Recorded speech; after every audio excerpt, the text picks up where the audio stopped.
board. I'd like to thank our moderator, Erica Coe from McKinsey, and her team for helping shape today's discussion, along with our three esteemed panelists who you're going to meet shortly. A quick shout out to our committee that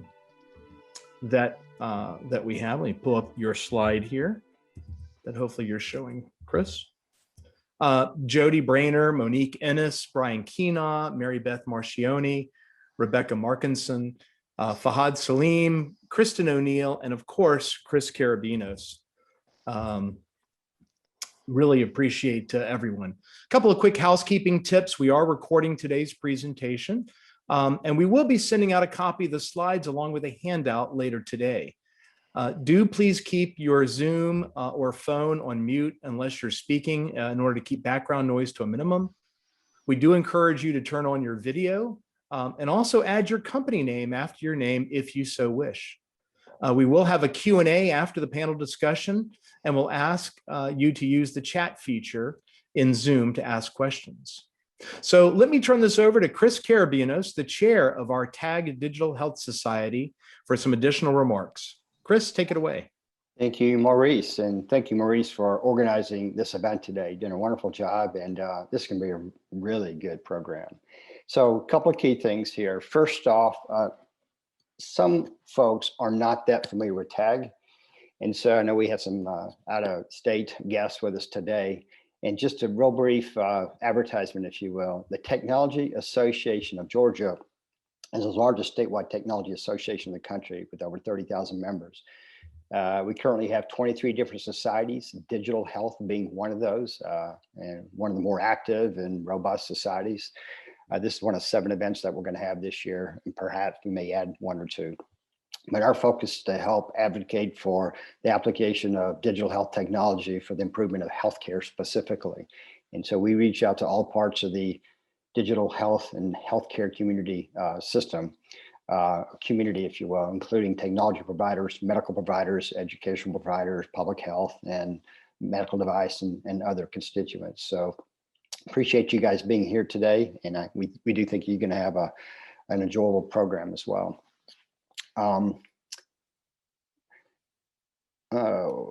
So before we get into networking, we're actually going to have a networking breakout. I apologize, I put that slide in the wrong order. We've got some sponsors that we want to ask to speak to you. We're going to ask 3 sponsors to speak before the program and 3 immediately after the Q&A session on the back end of this. And without our sponsors, we would not be able to have this program today. So we are really grateful for them. So I'd like to ask Fahad Salim with Azalea Health to say a few words. Thank you, Chris, and thank you everybody for being here today. Like you all can see on the screen, my name is Fahad Salim, the Vice President of Client Services at Azalea Health. Quick intro about Azalea. We're an EHR platform with services like RCM, pre-service, as well as solutions like telehealth that we provide to ambulatory, so independent clinics, as well as hospitals. So we're one of few EHR platforms in the country that provides solutions both on the ambulatory side as well as the hospital side.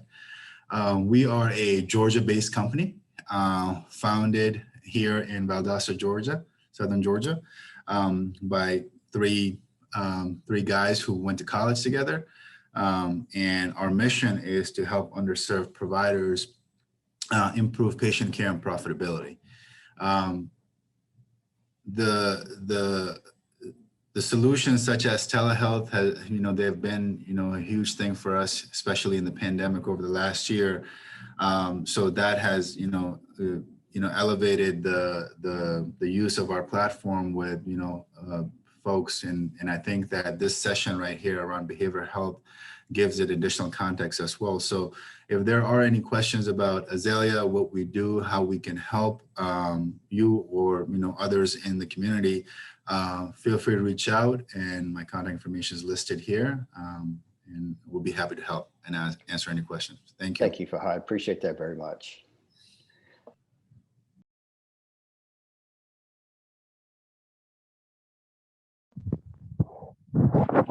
Hello.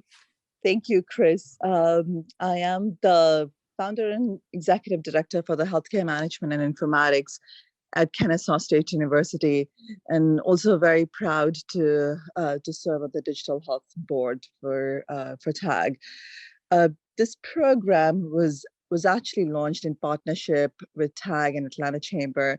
It was really designed to help create a robust workforce to meet the digital health needs and the needs of the changing workforce, with the need to understand the various nuances of healthcare, technology, informatics, management, and leadership. We have worked very closely. We have an existing board of advisors and very strong set of industry partners, and we work very closely with them in ensuring that our students have the right skill sets, and they actually are also required to work on an industry project before they graduate. So would love to hear from you and engage with you further. So if you have any questions or if you would like to connect, feel free to reach out to me via my email or my cell. Thanks again, Chris. Thank you, Sweta, for that. Appreciate it. And then I next would like to ask Christopher Cunny with Juno EHR to speak to you. Well, good morning, everyone. It's a pleasure and an honor to be a part of this program and sponsoring this event. It's a very timely and interesting topic, so I look forward to hearing from each of the panelists and getting their insights on it. My name is Christopher Cuddy. I serve as Chief of Strategy and Business Development for DSS Incorporated, and we are a Florida-based company that has been in the healthcare IT business for almost 30 years now, developing software and system integration services for a wide variety of federal, state, and private sector healthcare providers and agencies. Our organization has taken really the bold step to move into the EHR market as well, and we are in the pre-launch of our product, which we affectionately call Juno EHR, which is a comprehensive electronic health record system for the inpatient market. We have looked at some of the challenges that exist with the monolithic EHRs in the market today, and we went out and recruited a number of providers and industry professionals to reimagine what the next generation EHR should look like, with a focus on providing it as an advisory tool and support mechanism for our clinicians. Many of the current legacy EHRs are really focused on driving revenue through the organization and not providing it as an advisor or resource to improve the quality of care. And so we've really flipped that on its head. We still keep in mind the goal of revenue for the organization, but more importantly, creating a tool that actually assists the clinicians and allow them to focus on what they do best, which is taking care of the patient. So we're very excited about what we've developed and what we will be bringing to market in the latter part of 2021. My contact information is there below, and we are also targeting the rural health and critical access hospital space as well, which we believe are in sore need of new solutions for that space as well. So excited to be here. If you're interested in learning more about us, please feel free to reach out to me as well. And thanks for allowing us to sponsor this event. Thanks, Christopher. Really appreciate it. Okay, so let's go ahead and go to the networking breakout here. What we're going to do is we're going to try something a little different. Those of you who are familiar with TAG, and especially the Digital Health Society, knows that a big part of our meetings is networking and getting together. And we know Zoom and Teams, et cetera, that has some limitations around that. But we're going to try to use breakout rooms today just for a 10-minute breakout. This is an opportunity to meet some other people. So the objective is you're going to be randomly assigned here in a minute. As soon as I give the go signal, Rebecca will split us up into 8 different rooms. There will be a board member to moderate each room. We're not going to talk about the topic of the day. We're going to talk about getting to know each other in some way. So as Marie suggested before, if you're comfortable, go ahead and turn on your camera so you can meet. There'll be 6 to 10 people in each room. Have your name to your screen so you can get to meet each other. And conversation will be casual. And we'll see you back here in 10 minutes. Thank you.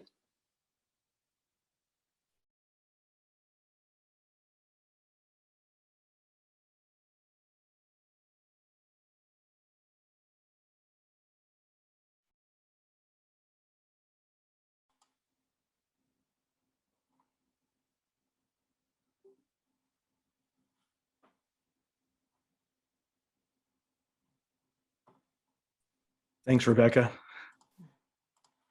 Sorry, I was trying to be like, do 6, just do 6. You're good. Oh, I didn't say I did 7, but That's I was fine. here adjusting and Yeah, oh, I no, see it's that tough. now. Yeah, when you I was like, well, if I don't have the host control, looks You like do Brad, now. are you That's the still on weird with us thing. here? Brad, are you joining a they room? just haven't joined. No, Brad I'm and staying David, here. you guys should be able to see a box on the bottom that says to join your breakout room. Make sure you do that. Uh-oh.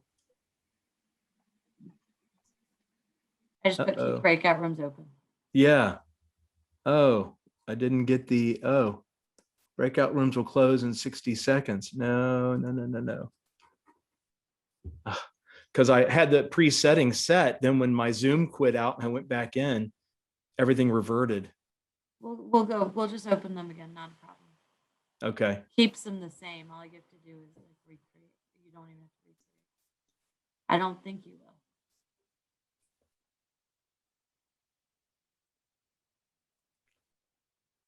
So can Chris and I go in and out of rooms? Yeah. Hey, guys, who Yeah. just closed all the rooms? They're Yeah, closing in 30 we don't know what seconds. happened. Hold on 1 minute. Okay. Are we going to reassign everybody back? Can you put a message out there? I can't do anything at this point until the room's closed because they've already said they're going to close. Okay. I can't do anything until they close. When I quit out of Zoom and went back in, it rechanged them. So hold on, I'm gonna. Yeah, I've got it. Let me just take it, Maurice. Okay, because I've got it now and I can change that to. Yeah, just one quarterback there, I guess. All right, go ahead. Thanks, Rebecca. Yeah, I changed the setting back on my side. Let me get some unassigned here. Everybody's assigned except for you and I. They just haven't clicked on the Okay. Jody, are you able to get back in a room? Sorry, Tom.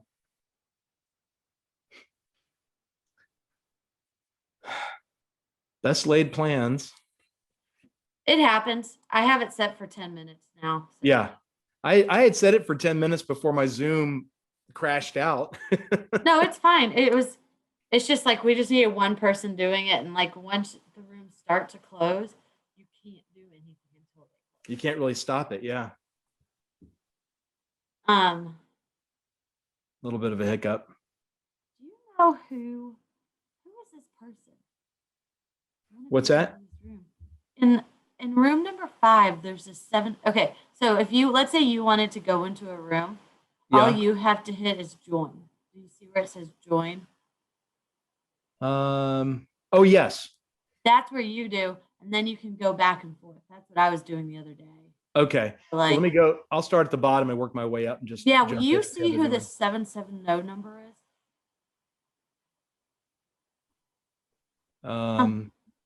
Yeah, I'll go into that room and see. And then I'm going to go into the iPad. Somebody has an iPad on here. Okay. And I can't tell who the person is.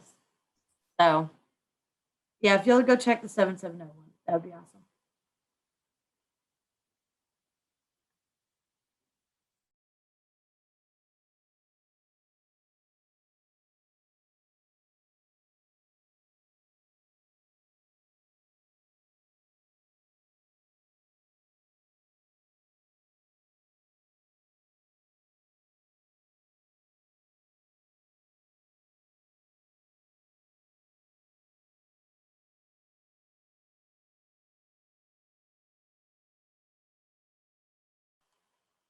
Did you figure out who it was?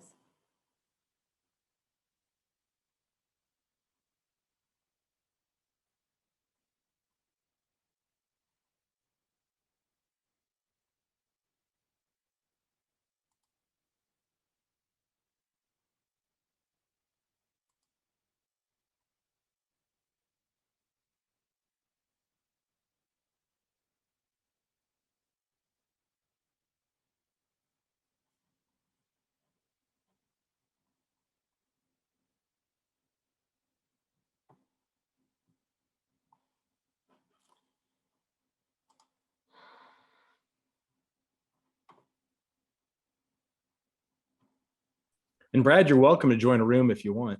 Yeah, I've assigned him to, or he's assigned to 2. That's okay. I'm taking care of some stuff on the back end for Erica.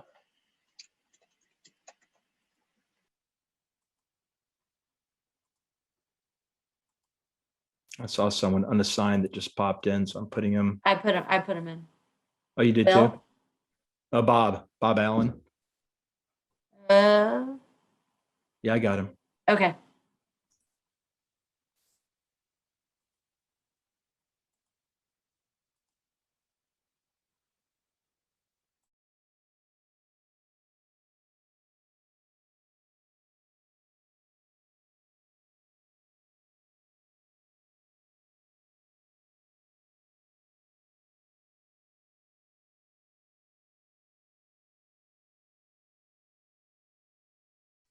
Yeah, I did an event the other day, the top 10 presentations, where I had the judges in one room and I was in Maine, and I'd switch back and forth as people came in. So as the presenters came in. So.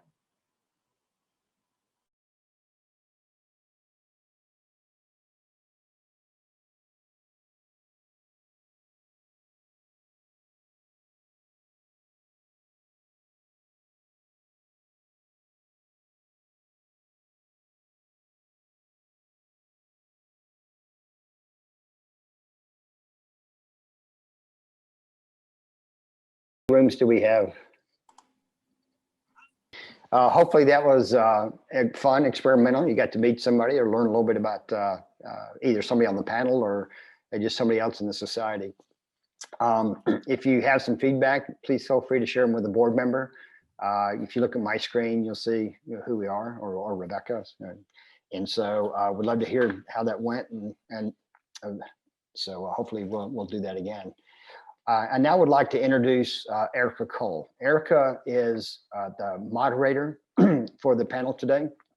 And I'd like to give you a little bit of background on her so that you understand where she's coming from and how the panel is going to go. Erica leads the McKinsey's Center for Societal Benefit Through Healthcare and is part of the broader healthcare systems and services and public and social services practices. She spent 15 years working with leading public and private sector healthcare organizations and leads McKinsey's efforts to invest in issues deeply relevant to society, such as social determinants of health, rural health, maternal health, and behavioral health.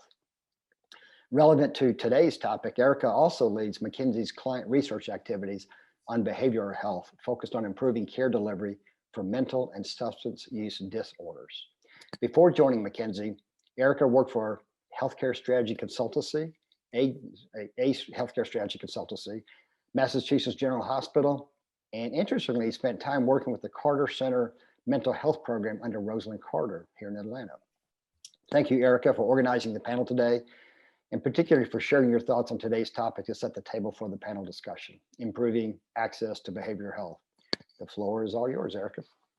Great, thank you so much.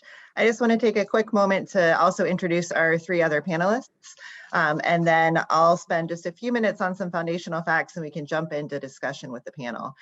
Joining us today, we have Dr. Tom Insel, and he is co-founder and chair of Humanist Care, which you all will have a chance to learn a little bit more about today, a really interesting innovation on the digital care side. And many of you may also recognize his name, given for many years he served as the director of the National Institute of Mental Health. So clearly brings a strong perspective to bear on this topic. We also have Dr. Nick Allen, who is the co-founder and CEO of Ksana Health. We'll have a chance to learn a little bit more about Ksana Health as well. And he's the director of the Center for Digital Mental Health at the Department of Psychology with the University of Oregon too. So looking forward to your perspectives, Nick. And finally, we have Josh Spitalnick. And with Josh, I think it's great that he's another local Atlanta person with TAG and with myself. He is the owner director of Anxiety Specialists of Atlanta. So really bringing that clinical perspective to bear in terms of what he's seeing in care delivery every day. And through much of his work, he's been putting a big emphasis as needed on increasing the accessibility and availability of evidence-based treatment and training in behavioral health. So we look forward to hearing more about the importance of evidence-based treatment through this discussion. We can go one slide ahead. So through our McKinsey Center for Societal Benefit through Healthcare, as Chris mentioned, what we try to do is continue to put out a regular pulse of research and analytics and insights of what's going on in as it relates to behavioral health. And with us now at about a year in with the pandemic, I think it's a really timely moment for this discussion. The COVID pandemic has quite negatively impacted our behavioral healthcare system and just the collective psyche of our country. I think that we have seen clear trends of an increase in psychological distress and increased substance use coming from economic hardships, elevated stress and uncertainty, some of the impacts of the social isolation, exacerbation of existing conditions. If someone already had a behavioral health condition, think of what the stress of the pandemic has caused. At the same time, when you would expect that utilization of behavioral health services would rise, given the rising need, it has actually gone down, which I think is startling and should get more attention of how do we solve, not only did we have an access problem before, it's actually gotten worse. So while there has been a spike in telehealth use and digital use during the pandemic, many people still lack access to telehealth, which is important to focus on. Many have lost access to health insurance coverage because of job issues with some of the economic downturn. And some of the stay-at-home mandates have also contributed to a decrease, especially when care cannot as easily be converted to a telehealth. So what we want to do is spend just another page or two giving you guys some numbers behind these trends. You also can find all of this research on our website, so I won't spend too long going through all of the details, but just want to give you a sense. So there are more than 4 times the number of individuals that are reporting symptoms of anxiety or depressive disorders. More than 2.5 times reporting suicidal ideation. There's been close to a 1/3 increase in annual opioid overdose deaths, 40% increase in psychostimulant overdose deaths, and a 30% increase in cocaine overdose deaths. This is all from this past June to the June before. And I think that it's also important to keep an eye on equity trends through this discussion as well. What you'll see highlighted in the gray box here is that there have been an increase in behavioral health needs disproportionately impacting racial and ethnic minorities. If we go to the next page. This just puts a few more numbers behind it as well. So we've been trying to track on an ongoing basis what services are being used and what degree. So while we know that there's been a 50% increase in individuals with the behavioral health need, likely more than that by this point compared to pre-COVID levels, overall utilization has gone down. We're now, I think, currently at about 8% less than steady state, and that's before the rise in need. You'll see on the left, the blue line is in-person care, and the black line is all visits. So it has been a deep decline in in-person, somewhat recovered by telehealth and digital surge, but not fully caught up. And if we go one more slide. One might ask why. What are some of the reasons that limit this access to telehealth? Can we just make all of the gap up, virtually with the new environment and the new world that we live in as we reach a post-COVID state? 1, there's the lack of insurance coverage mentioned. 2, lack of access to broadband. It's important to remember that 1 in 5 households actually don't have an internet subscription. There's also limited availability of providers with telehealth capabilities, and often this is even more so the case amongst behavioral health providers. And then finally, there will always be some treatments which just can't be substituted with telehealth. So just a few examples. Now, I think it's important to note that there's a positive opportunity side to this as well. You see that access is declining. We know that there's been digital innovation, some of what we'll hear from our panelists today. If we look at where the investment dollars have been flowing, since 2015, private equity and venture capital firms have invested over $5.7 billion in US-based behavioral health tech vendors and startups. The interest in this area has continued to grow rapidly, and primary areas of investment, just to give you guys a sense, have been in platforms connecting patients to care providers and digital therapeutics, providing behavioral health treatment, and inpatient self-help solutions. So we're really looking forward to a discussion today to start to get into, we know that we currently face a challenge. We need to find ways to help the growing need in this country. What are some solutions that we could be pursuing? If we go one more slide ahead. Great. So we're going to kick off the discussion, and Tom, I may start with a question to you, and then other panelists should feel free to jump in. I would love to hear from you. What do you think are the biggest barriers to improving equitable access to behavioral health care for vulnerable populations? Well, thanks, Erica. And you've just given us a great piece of that already with that description of what blocks people from getting care. As you mentioned, the lack of insurance, which is worse under COVID. The digital divide is 1 in 5. Not having access to broadband is a real issue, and one that we have to think about for those of us who think that telehealth is the solution. As you pointed out, the availability is an issue as well. Some people just can't get what they're looking for. And the fourth thing you mentioned was that treatments sometimes aren't suited for what people need. And I think that's still an issue for people who can see it. I hope everybody can. Let me put in the chat this new tracker that you guys are doing for McKinsey, because I think oddly enough, somebody just sent me this morning out of the blue, from the UK. Said, "Have you seen this? This is really cool. It's a great way to track what's happening in the US." And I think if you want to get a sense of access, that's about as good as anything I've seen for looking at individual cities and how they're faring in the US. Oh, good. Somebody's putting it up there. Take a look, and you can even look while we talk to see where Atlanta is and what seems to be going up, what seems to be going down. I think the take-home message from this is just what you've already told us, which is that yes, there's an increase in telehealth. That's good. More people have access in that way, but it's not the full solution. And it's not only because of the digital divide, but because of another problem that I don't think we talk about enough. And that is, it's not just access, it's engagement. That a lot of people don't like what we're offering. They're not buying what we sell. And it's because of issues of trust. It's because sometimes issues of convenience, issues of language, issues of cultural differences. There's a huge amount of woe out there, a huge amount of need. But whatever it is that we have provided, even in places where there is access, about 50% of people don't go for it. They don't want it. They don't want what we're selling. And there are lots of reasons for that. Some of it is because of what we do. It's not matched in the way that people expect to get goods and services today in the era of Amazon and DoorDash and Google search. There's just, that doesn't look like behavioral health care yet. And that's one of the great promises, I think, of technology is how can we become something that is more user-friendly, is more consumer-focused, does provide people more with what they want. We have to understand, too, that these disorders are different than cancer, heart disease, and diabetes, that a lot of people with depression feel hopeless and they don't think they deserve to feel better. And a lot of people with anxiety have avoidant behavior that keeps them from getting care. So these illnesses in themselves will preclude access and preclude engagement. And that's just a huge challenge. There's no app for that, but it's part of what we're going to have to deal with as we go forward, and COVID makes it worse.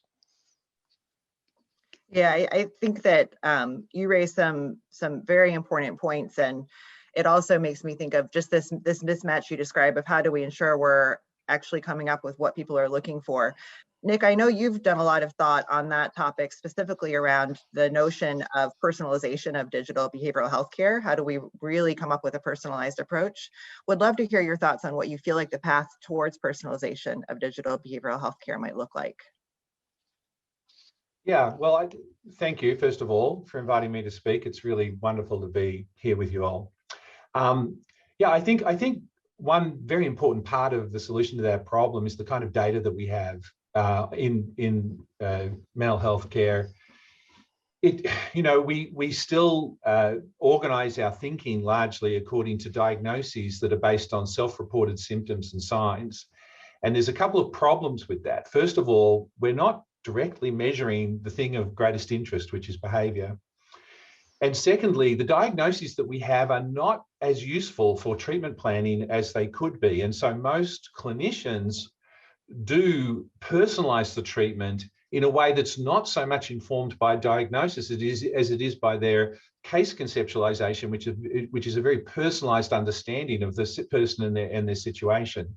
So we need the kind of data that we're collecting in mental health care to match the needs of both the clinician and the client or patient.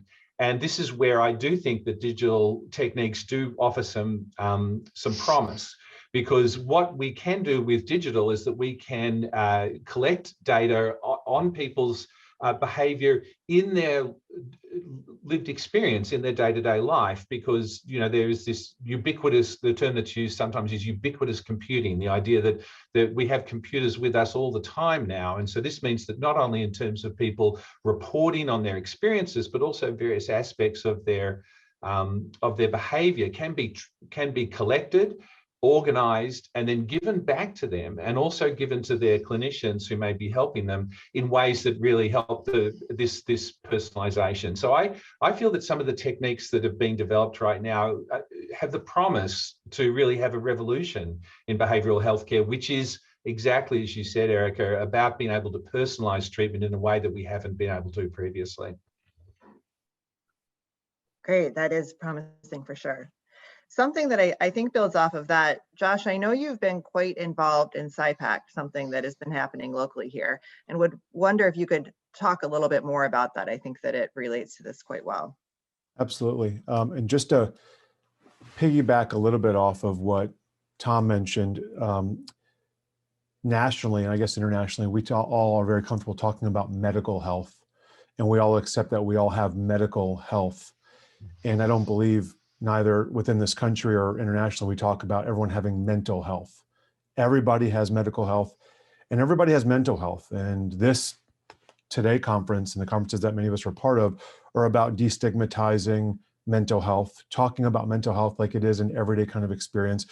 And COVID has really highlighted the intensity of what mental health can be impacted by distanced people and the lack of communication and schools being shut down and minimal access to resources. So Tom was talking a little bit about sort of how we view and talk about this. And I really do think there needs to be a larger national discussion, even more so today, about mental health. And I personally would love to see, I wrote about this several months ago at the beginning of the pandemic, that the advisory task force, Trump and now Biden, when they have all these wonderful medical people standing up talking about vaccinations and medical access to care, I'd love to have a lead mental health professional standing side by side them at the podium, talking about that. We just don't need to, disperse vaccinations and increase people's availability for medical care, but we need to increase people's accessibility and availability to mental health care, and that there should be more mental health parity laws as there are medical health laws. So just to talk a little bit about that, to your question, Erica, about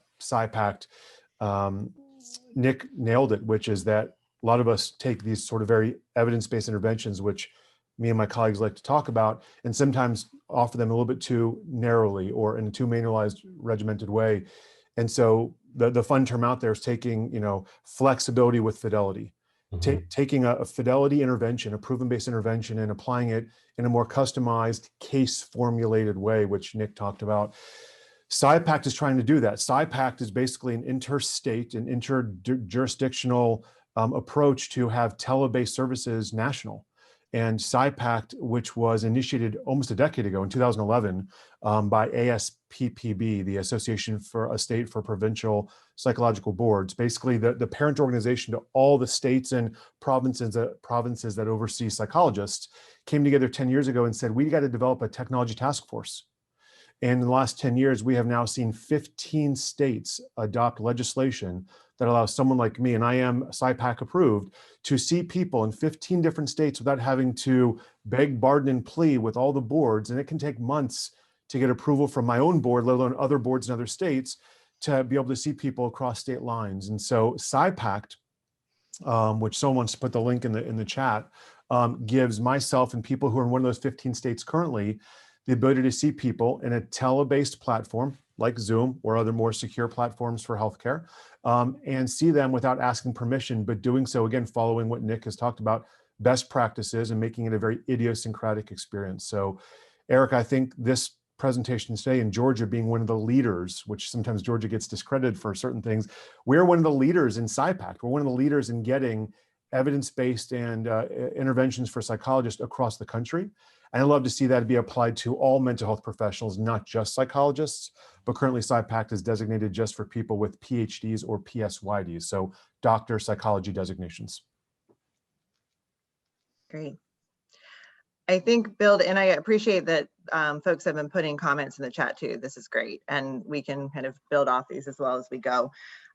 Monique, one of the ones that you put is with this growing focus, do we think that there's more of an emphasis on mental health? And I think that this builds off of the point on stigma as well. We certainly are seeing mental health be much more in the dialogue, just due to the nature that so many more people have been impacted by increased levels of distress and anxiety. More are talking about it. We're hearing more and more employers reach out to say, I'm hearing my employees say they need mental health support, whether it be to support the isolation of working from home or to support some of the anxiety of coming back in person for those that that are coming back now. I think the question is, how do we, if we're at this interesting precipice of now stigma has started to go down a little bit, more people are talking about it, there's more awareness of this rising need, well, what do we do about it? How do we meet that need? And I wonder, Tom, coming back to you, you alluded a little bit to what the future could look like, and I'm curious, how do you think we'll make that bridge? The need is high, the awareness is growing. What does success look like in really making that step change to improving behavioral health care? I think some of it, Erica, is in fact figuring out what people want and giving them some agency. We've got a very paternalistic healthcare system, and it may work okay for infectious diseases. I don't think it works out well in behavioral health. People need to be engaged, especially because a lot of what you're talking about is, or we hope will happen, is a more chronic solution-focused approach. I think what success looks like is shifting from a sort of a medical model only. We do need a medical model. Maybe I like to say the problem is medical, the solutions are social and environmental and sometimes political. And so I think we do need to shift from this focus on let's reduce symptoms acutely, which is an important thing to do, to having more of a focus on recovery. What does that mean? For me, recovery is the 3 Ps: people, place, purpose. So today, those 3 things, social support, dealing with homelessness and environment, and providing a sense of mission and purpose and job, all of those things are outside of healthcare. And again, maybe that's fine if you're treating an infectious disease, but you're not going to get to a point of dealing with mental health as opposed to mental health care. You're not going to get there in the current care system unless we begin to think around this kind of recovery approach and begin to bring in the 3 Ps. And I think that's what success looks like. It says that for everyone we engage with, for a kid with the first episode of psychosis, for someone who's suicidal, for people struggling during COVID, particularly what we call the class of COVID-19, the students who aren't able to go back to school, giving them, thinking about those 3 Ps and making sure we kind of cross that bridge is going to be critical for us to really look at success in a population sense. If I could just build on Tom's comments a little bit there. I do think that the one issue that we need to focus on is that for very good reasons, there's been a strong emphasis on lack of access to care, because that has been a chronic problem with the mental health care system, and including preventative approaches and community-based approaches. But obviously this is an area where digital solutions offer themselves immediately as, well, here's a way to scale, here's a way to get something that we can get to a lot of people quickly. And that's a genuine advantage of digital solutions. But I do think that we also need to have a focus on engagement. We have to have a focus on quality, and we have to have a focus on effectiveness as well. And to be blunt, and I know that Tom and Josh agree with these points because we've had some pre-conversations where I believe that they're definitely of a similar view.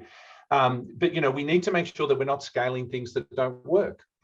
Some of the things that we're scaling make people feel good, about the fact that we're providing a solution, but actually don't make a difference. And so we really do need to think about this thing about what are we scaling? What is the evidence base? Does it work? And even prior to that, does it engage people? This gets to some of the points that Tom's made very well, I think, is that, you know, we know that for a lot of mental health digital products, after 2 or 3 days, 70 to 80% of the people never use them again. And that speaks volumes about why they're not really providing what people want. So I think we need to bring in these questions of engagement, user-centered design, also rigorous assessment of effectiveness, along with trying to scale the access. And if we don't get all of those elements, then we're not really going to get to a solution. Josh, any additional thoughts from you in terms of what you feel like success looks like in improving behavioral health care? Absolutely. So Nick alluded to this, but we have seen in the last year, if anyone who's on LinkedIn or gets emails from various mental health organizations, for any of us who are in mental health, you get bombarded by emails and spam, a significant uptick in new startups, new companies. And I applaud them for doing this, but basically startups that are offering new talk therapy via cell phone or via apps. And if anyone's done any research on the value and utilization, as Nick just alluded to, of anything in the app market, whether it's in weight loss or psychotherapy, the adoption and utilization beyond the first download is under 1%. It's obscenely terrible. So that's in the app market. In the sort of self-help, find a cheap therapist online market, many of us have been approached in the last year about helping these new companies establish a 3 to 20 person panel of, hey, I'm a low cost therapist. You can meet me anywhere you want at any time and I'm available to you. And that's a neat concept of accessibility, but that doesn't address effectiveness. And I am, if you go back, you don't have to go back, Erica, but when you highlighted all of us on here, I got an extra set of credentials. And I'm very proud of being a doctor, and that's a great thing, but I'm actually more proud of the 4 credentials after that, which says ABPP, which is ABAP, or I'm a board certified psychologist. That doesn't make me smarter, better, or more expensive. It means I went one step beyond becoming a licensed psychologist and became one of 15 subspecialties within being a psychologist of being as proven and scientific and competent and evidence-based as I can. Every one of us that's on this screen, there's 30 to 50 people here in the Zoom, no one here would consider going to see a physician who wasn't board certified. That's unthinkable, at least in the United States. But 95% of psychologists and basically 0% of master's level mental health professionals are not board certified or additional specialized in either discipline. So 5% of psychologists around the country are board certified, and that both pisses me off and excites me. It means that there's an opportunity for a significant increase in mental health professionals being even more specialized, meaning following the science, keeping up with the data, adjusting to their practices when new innovations come out. And the current credentialing processes of everyone taking continuing education credits for every 2 years it's a cute idea. It's a little bit of a scam in my opinion, but maintaining a level of board certification is just a higher level of credentialing, and it requires you to prove a level of competency that most professionals in behavioral health don't have to do. So I think there is, from an institutional level and from a provider level, a responsibility that we all shoulder to be as competent, as evidence-based, and following the data as possible, whether you're developing technology or whether you're delivering frontline services. And again, in medical care, that's never discussed and negotiated, but there's so much disparity and disagreement about best practices, what kind of therapeutic interventions work the best, whether we should be doing even telehealth, whether it's even effective with 5-year-olds with ADD, versus a 25-year-old who's of sound mind and who can engage in this kind of interaction. Those are very different therapeutic techniques. As Nick and Tom alluded to, they're not idiosyncratically being applied to the child's needs or the adult's needs for the learning styles. So evidence-based practices is an under-discussed topic. And at least in my field as a psychologist, there's something that we do is getting board certified, improving a level of competency, presenting at academic conferences, staying tied to research. It's why I'm both a psychologist and a research scientist, and staying as evidence-based as you can. But there's controversy in that because there's many therapists who aren't doing what I would describe as evidence-based practices. And as Tom alluded to, they make you feel good. They're nice people, but I don't believe they're actually getting people effective care. They're just supporting them in a time of need. And that's necessary as well, but that's not ultimately getting people out of therapy. And my goal, and every good therapist out there's goal, is to get somebody out of therapy, not staying in therapy for 5 to 10 years. Can I jump in here for a moment, Sure. Erica? Because I think Josh makes a bunch of really important points. If you look at the numbers, it's actually stunning. Almost every conversation I have with people about the access question soon gets to, we don't have the workforce. In fact, we have a huge workforce. According to SAMHSA, there's 600,000 people in the mental health workforce. So just for context, there are 200,000 primary care docs in the United States. There are 200,000 dentists. There are 200,000 physical therapists. We have an enormous mental health workforce. But if you ask how many of that 600,000 would be trained to do family-based therapy for anorexia, response prevention and exposure for OCD, even high-grade CBT for depression, you're talking about a tiny, tiny percent. So Josh's point is incredibly important, and we wouldn't actually accept this in any other area of medicine, that you could just put out a shingle without any training and say that you are a licensed provider or a provider. And yet what you give is not evidence-based care. It's really eminence-based care. It's based on something you saw on a YouTube video that you thought was really cool. And it's usually some charismatic, eminent figure, and you're going to try to do that. And that's okay. And in fact, people will pay you for that, and you can turn that into a lucrative business. And now you can do it online.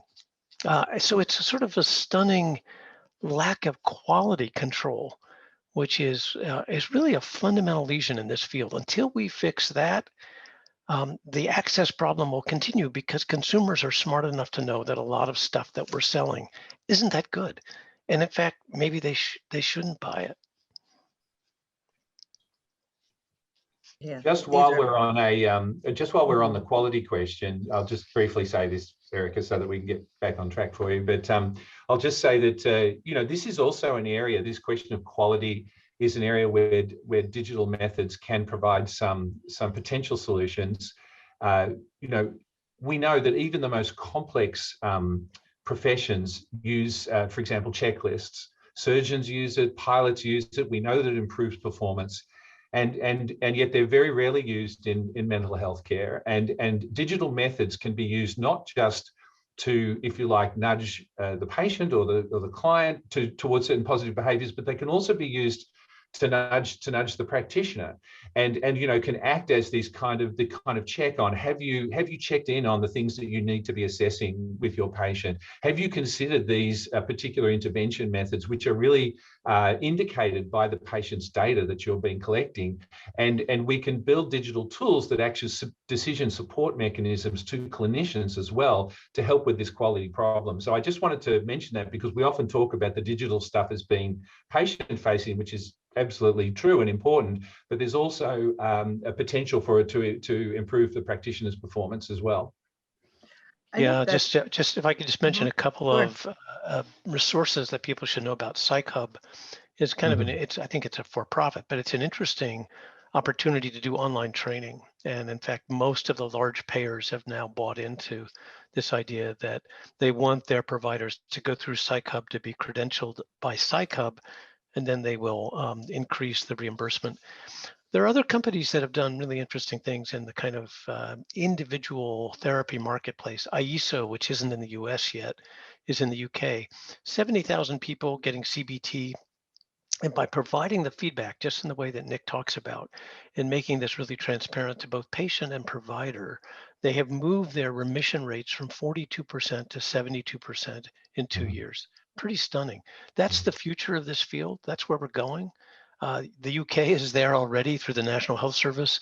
We're a few years behind Australia, the UK, New Zealand, but we'll get there eventually. It's harder to do here because we're just not set up with a health system that makes it easy to innovate. I think Nick and Tom, both of you raise great examples of not only can digital innovations improve engagement and the experience and get closer to a personalized approach for somebody, but they also can lead to better outcomes. Would love to know if either of you or Josh, you have any thoughts on when you think about how innovations are helping to better drive outcomes? Any other examples that you think are important to highlight in the digital space? Well, I want to jump in on again something else that Nick shared here, which is COVID has required many dusty therapists to start using technology. And though there's many bad things that have come out of COVID and they're tragic, it has made us look at the healthcare system in many wonderful ways and realize that behavioral health and medical health are way behind the times. And for any therapists, behavioral health providers who have not been using technology as a blanket concept before 2020, they have to now, whether they like it or not. And I saw some comments earlier about concerns about doctors and therapists and consumers of services not loving telehealth. And I have good days and bad days as a telehealth provider. There's certain people I don't want to use it with and certain people I love using it with. So that's another discussion. But it's unthinkable today for any EMR or EHR. And if you go online, there's debates about what those two concepts are. But just collectively, the platforms that someone like me would use to onboard, intake, calendar, bill, document, whatever you want to call that, it's unthinkable that a platform today would be developed and sold without the ability to provide assessments within the system. Now, sometimes those platforms, you have to make your own assessment tools. Sometimes they've partnered with companies out there like Nix and groups like Enview and others where they sort of imported them, and that's fine. Mine, the one I use, I had to physically hand develop them. But for a platform that is there to support my administrative tools to make therapy and treatment as efficient, cost efficient, and simplistic as possible, to not have it built in as a sort of de facto function that I'm expecting as a systems manager, a technologist, that you are going to be assessing at various points of times of treatment, someone's symptoms, whether you're doing cognitive behavioral therapy, which is what I specialize in, or something else. If you're not assessing at various data points, which Tom spent 15 years overseeing the most brilliant research interventions that we're all about following the data and proving that there is data-based interventions that can be developed and replicated across the country in different labs. If that's not laboratory work being applied in the marketplace, then we're missing the mark. So I think a global response, Erica, to this is for those of us who are either helping EHR, EMR, or EMRs being developed, or for those of us who are clinic directors that are deciding which ones to choose, if they don't have built-in functions and tools that allow for data assessment, interpretation, and then that guides treatment planning, to me, that is as foreign and backwards as it gets when we talk about the integration between technology and healthcare. That's an agnostic discussion of what kind of therapy you should get, whether you should be doing, therapy over video or not. I'm not even on that topic. Just the pure concept of data collection and treatment for many providers is actually a foreign concept. And I think as either Tom or Nick alluded to, medical providers, nurses, PAs, by the time you walk in, you get scaled, you get measured, you get temperature gauge, they ask your pain rating, they ask you a bunch of questions. They are all about the data, whether it's for managed care and insurance purposes or not, that's another discussion. But in behavioral health care for the last 20 years, people have gotten away without collecting raw data to figure out, are you getting better? And if so, what do I do as a treatment provider to move you further down that line? So I'd encourage anyone who's here, who's part of technology companies developing platforms that we would be using, if it's not collecting and utilizing data for informed purposes, it's not technology that's relevant anymore. Josh, building off of that, if we think about how do we change the behavior to address these problems? How do we get more uptake of the kind of use of data collection and assessment, as you mentioned, more uptake of evidence-based practices? A lot of it comes down to the incentives and the payment models behind some of this. I know, Tom, you've done some thinking on this. Would be curious your thoughts on what improvements to the payment model for behavioral health are needed, particularly for digital approaches or to try to address some of the challenges we've talked about today. Yeah, you need to follow the money. I think you're right, Erica. And the money is interesting. I mean, generally in healthcare, we're moving from volume to value. And in Medicare Advantage, that's happened already. And no surprise, that's where you see a lot of innovation. That's where you see a lot of adoption of digital tools. Behavioral health has been slow to get there. I think that changed in the last couple of weeks. I think the two stimulus packages, the one in December, the one this past week, are both going to pour a ton of money I mean, we're talking about hundreds of millions of dollars into the CCBHC, the Certified Community Behavioral Health Center network, which, you know, is only 3 years old. But that is the first time in 60 years that the federal government has said, let's do something different. And they've said to the states, it's time to actually move to like prospective payment, value-based payment. We want you to go at risk, take on a population of 10,000, 20,000 SMI patients. We'll give you a pot of money. You figure out how to get to the outcomes that we pre-specify with you. So this is what we want to see for employment. This is what we want to see for rehospitalization. This is what we want to see for these recovery metrics. That is super exciting to see that happening. And it's still early days. You've got prospective payment in 8 states where we've got early data back, and it looks spectacular. Sadly, Georgia hasn't been a participant. There is one CCBHC in Decatur, but there hasn't really been adoption in Georgia. Would be a great thing now that there's another $850 million on the table that needs to get spent out this year. Somebody in Georgia ought to be saying, hey, how do we play in that market? And that is the chance to find the incentive that will actually move us towards value-based or prospective payment, and is a great way to bring technology and innovation into behavioral health care. Yeah, and can I just add a comment there on the concept of value-based care, because I think this is critical, but it gets back to our fundamental point that we've been making about the importance of data. You've got to have data on many aspects of the system, not only how patient functioning and well-being and symptoms, but you've also got to have data on what services are being provided, by whom, when, for how long. And, you know, very often we have very, very poor data on these things in behavioral health care. So for example, if I'm looking at the medical system and I have a doctor who's MD who's prescribing opioids to everybody who walks through the door, I'm going to know that pretty quickly. That's something that there's data on and we can detect it. If I have a behavioral health care clinician who's never asking about suicide risk, never assessing sleep, never assessing, you know, risk factors for bipolar disorder or whatever it may be, we don't know. We don't know. And so this is, once again, you know, our company, Ksana Health, one of the key points of our solution is to organize all of these aspects of data, not only how the patient is doing, but also what's happening in the therapy room, make it transparent and accessible to the system so that we can actually plan better mental health care systems, improve quality over time and learn from it.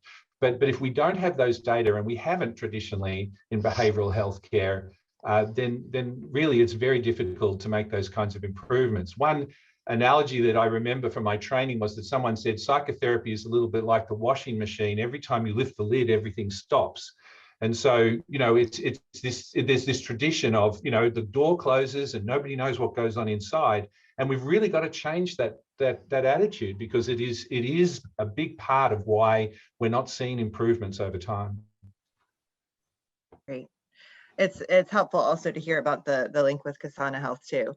I wonder, Josh or Tom, in the few minutes we have before we open to broader questions, would love to hear if you guys have any thoughts you'd want to add in terms of what you personally have been involved in recently or working on in this field, and how you see it making a difference. Go ahead, Josh.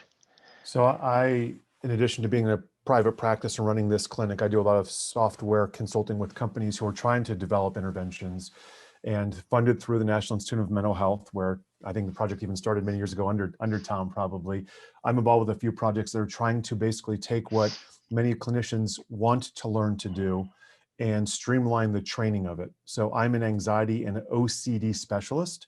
I am in a niche within a niche, and there are very specific and limited opportunities for someone like me to get trained in what I would describe as the gold standard of treatment for what I do, anxiety work, which is called exposure therapy. And that's a shame. And unfortunately, graduate training does not teach most of us to be specialists. And that's a good thing. We should learn to be generalists first. Medical school is no different. And then most of us sort of navigate our way through our career to figure out what do we really like to do and what do we really want to do. And what that means is that when it's time to become a specialist, which is a good concept in psychotherapy, the training opportunities are limited, they're expensive, they're human capital expensive or laborious, and they're almost at times not worth it for the training organizations or the nonprofit, international organizations to put on. So I'm currently right now on a project right now to disseminate the leading interventions for a known problem, but a low base rate problem regarding tics, trichotillomania, body-focused repetitive behavior, so either hair pulling or body scratching or skin picking. And it's a low base rate disorder, as is many of the disorders that are out there, but the interventions are undeniably proven. So I'm working with a technology company out of Houston they developed a self-help platform already, and that's fine. But what we need to do is really train more providers to deliver the intervention.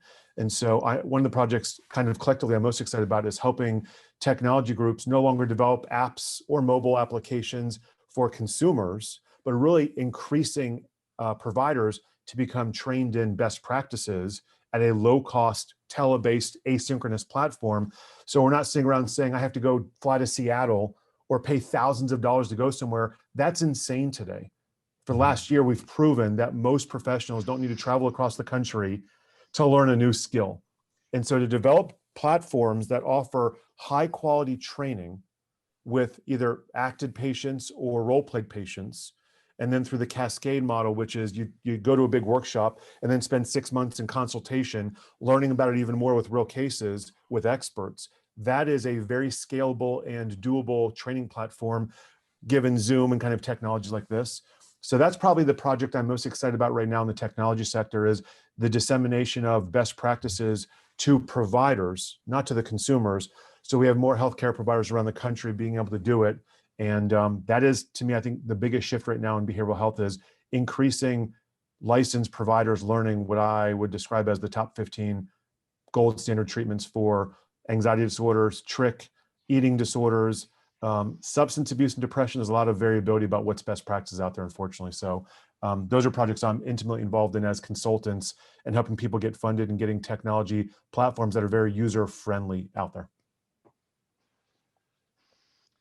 Yeah, so my own transition has been from being in the public sector at NIH to now, for the last 5 years, being in the private sector.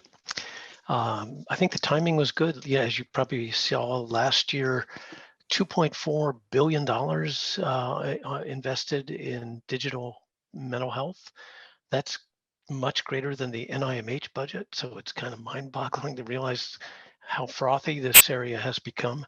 My interest has been largely in steering much of that money either through venture or through now a SPAC or through advisory boards to places that will really make a difference in exactly the way Josh was talking about. So the real focus on improving quality, improving outcomes, and I'm involved in a number of companies that way. One that I have co-founded and that I'm running now, called Humanist Care, has a specific focus on trying to figure out a way to build things that people really want. It was started off as kind of Peloton for mental health. How do you create something that is built around community and social support and peers that are trained up and still provide quality care? And it's a work in progress. It's not easy, but I think we're making significant progress, doing a lot of work with UC Berkeley and with college students who are right now have really huge needs, urgent needs. And finally, I, as of yesterday, after 3 years working on it, submitted a book about many of the things that Nick and Josh have talked about. The book is called Recovery, and the focus of the book is how to transform behavioral health care in the United States in line with the science that we know about, in line with those things that we know work, and yet we have just failed to implement.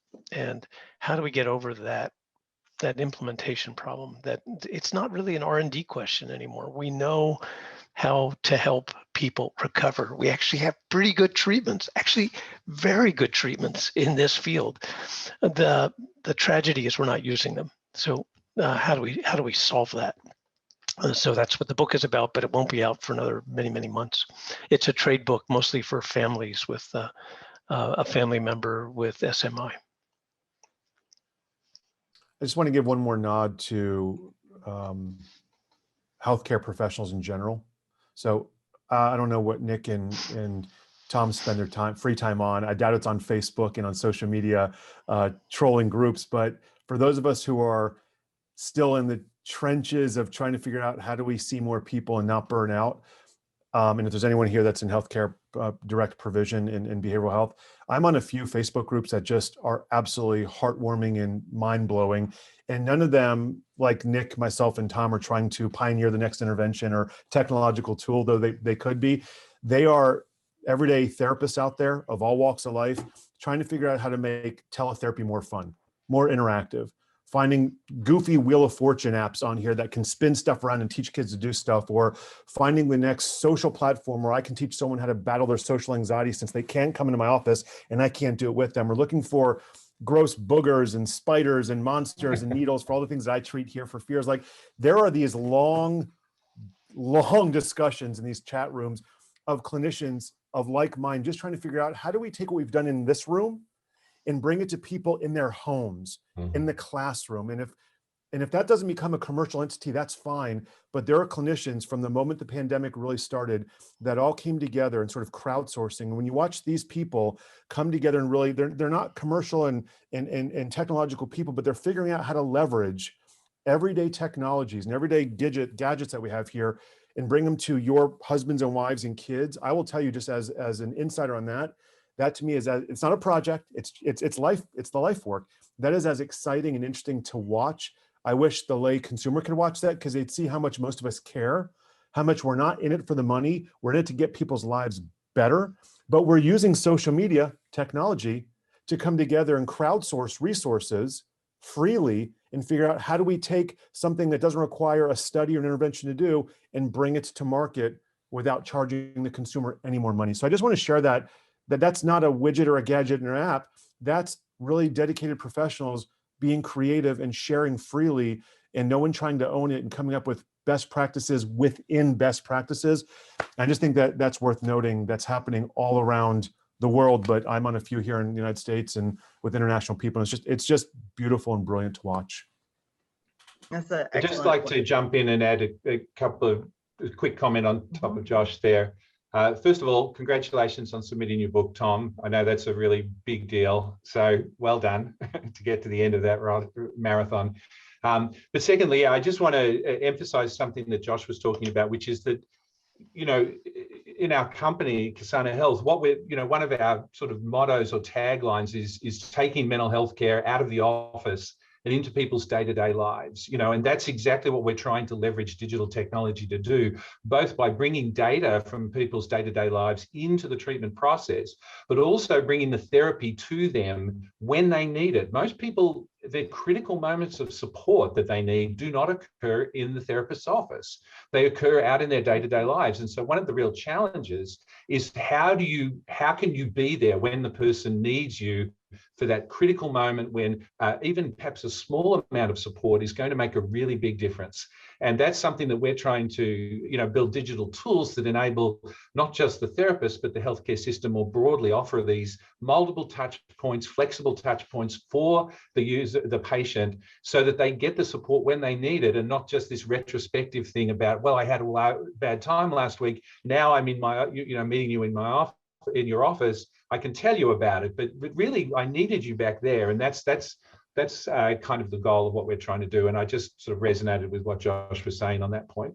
Nick, we should get together, because we've got exactly the same goal, except we don't want just therapists to be the touch point. We want people to use their lived experience to help each other. And so creating a community where people can be empowered to help each other is incredibly therapeutic. It's one of the things I've learned in the last couple of years is there may be nothing more therapeutic and more engaging than giving an opportunity to someone to help somebody else.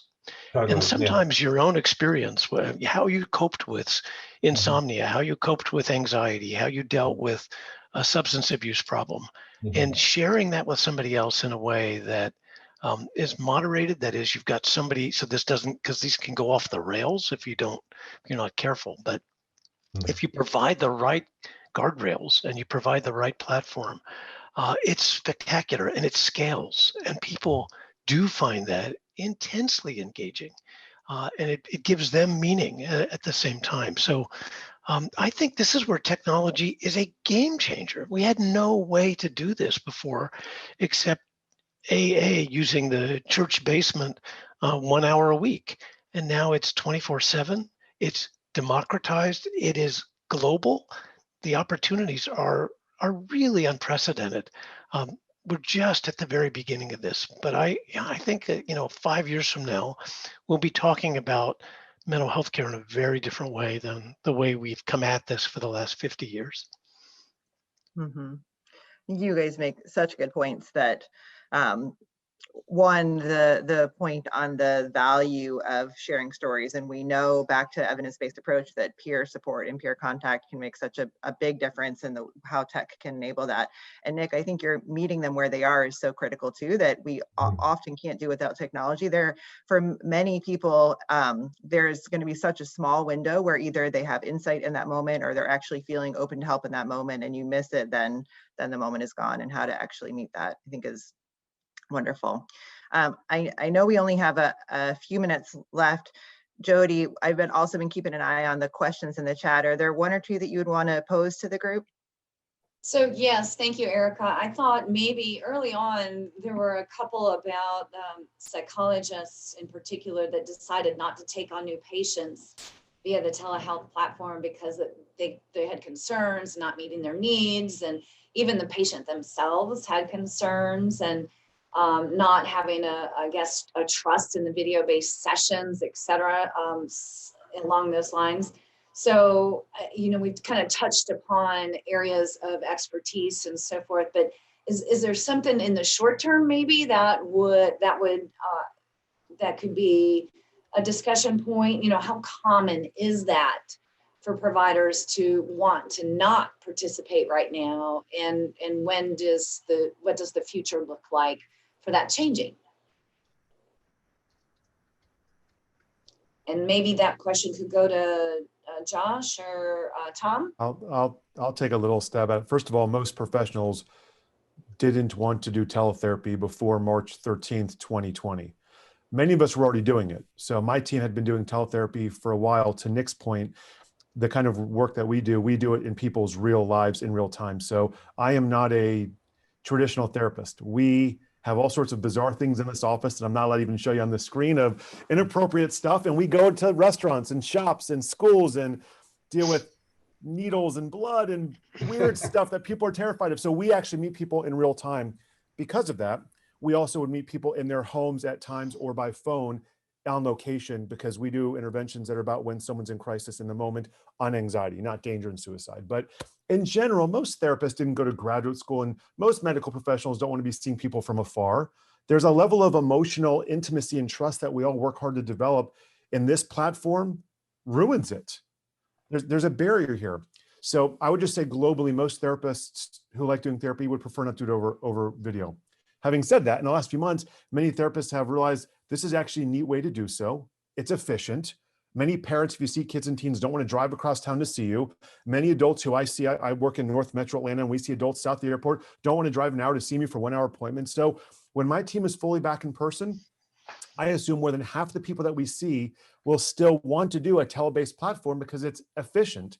There are certain people that I wouldn't want to do it for clinical effectiveness reasons, but or for safety reasons. But the question about a therapist not wanting to do this over this platform, I presume, is more out of a lack of experience and maybe some technophobia, more so than if you try it, you'll realize that people can do this.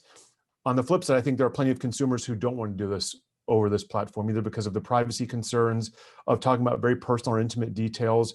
And I would encourage that anyone who is receiving any kind of behavioral health services, if you're doing it over this platform, that someone's using a video platform that is either a HIPAA compliant and BAA, Business Associate Agreement approved platform. Zoom has a medium and an expensive one. And then most of us who have EMRs or EHRs have them built in, and most of them meet all the thresholds. But in general, I think people over the last few months have accepted that this is going to be sort of a mainstay, both providers and consumers. And I know there's probably some consumers who would rather be in person and some providers that would probably rather be in person as well. But I'm not answering the question directly, Jody, but I think the bigger question is, will this be a continued method of delivery of therapy in the next 5 years? It absolutely will be, for all of the conveniences. And as Tom was alluding to, sort of the VA system has CBOX, but for these community mental health services, if I can be a doctor in Metro Atlanta and see 30 people in rural Georgia who all congregate at a local community center, and I can provide them services from afar, that's a great utilization of this technology, whether you want to use it or not. So, but I presume in the next 6 months, when we're all fully back in person, which I think my clinic will be, more than half of our kids, teens, and adults probably will still want to do it remotely, and we'll just have to be okay with that. And that's just what's going to probably happen. Thank you, Josh. In light of time, I think there's another couple on here I can kind of combine in a question. Actually, I hate to interrupt here, but we're really short on time. Oh, we okay. need to go ahead and end this. Sorry about that. And wrap it up, no problem. Erica, you want to go ahead and wrap up? Sure. I think this has been a wonderful and very engaging discussion. We will be making, through Maurice and Chris, the materials will be made available offline along with additional resources as well of some of the links and topics that have come up. I think that there has been some great additional chat. We haven't gotten to everything, but there is other research out there, especially the employer question was interesting and a few other points. And folks should feel free to reach out to me or to the panelists as well. I think it's been a great discussion with very important themes just to keep in mind in terms of the, I think you're great additional resources. Yeah, in terms of the rise in digital tech, the importance of evidence-based care, of personalized care. So we'll try to capture some of those in a recap as well. We did get a couple questions too. Whenever we have any discussions like this, I think it's always important to focus on if you yourself might need help, or you know someone in your life who needs help, or your employees or colleagues need help, just making some resources available. So a reminder that there are always crisis hotlines that can be called. There are a growing number of digital care options, as you all learned about today with Humanist as a great example. And then there are specific resources for employers that can be used on a bigger level. So we just wanted to make sure to touch on that as well. So anytime anyone thinks they might need help, always important to seek that. Turning it back to you now, Chris. Thank you so much. Outstanding discussion, guys and gals. This is really, really good. I wish we could go another 30 minutes because the questions are certainly there. Thank you to all the panelists and Erica. Wonderful discussion. We do want to take a few minutes here to cover a couple of other additional things before we close out. We have 3 more sponsors that are so vital to the vibrancy and the success of the society. I'd like to ask them to speak. So first off, I'd like to ask Bill Brady with Taliant Services or Taliant Systems to speak. Bill? Yeah, thank you, Chris, and good afternoon, everybody. It was a great discussion today and a lot of great information, and I appreciate the opportunity to once again speak a little bit about our company. My name is Bill Brady, and I am with Taliant Systems. We are a 2020 Inc. 5000 company and a proud sponsor of the TAG Digital Health. We are a product engineering and custom software development services firm based in Alpharetta, and we're celebrating our 11th year. We work with small and large technology companies in healthcare, financial services, and other verticals, and have expertise in a broad range of technologies, building mobile, cloud, and embedded software solutions. And we have a deep experience in healthcare, such as building telemedicine applications, EHR integrations, as well as health informatics, dashboards, and analytic platforms.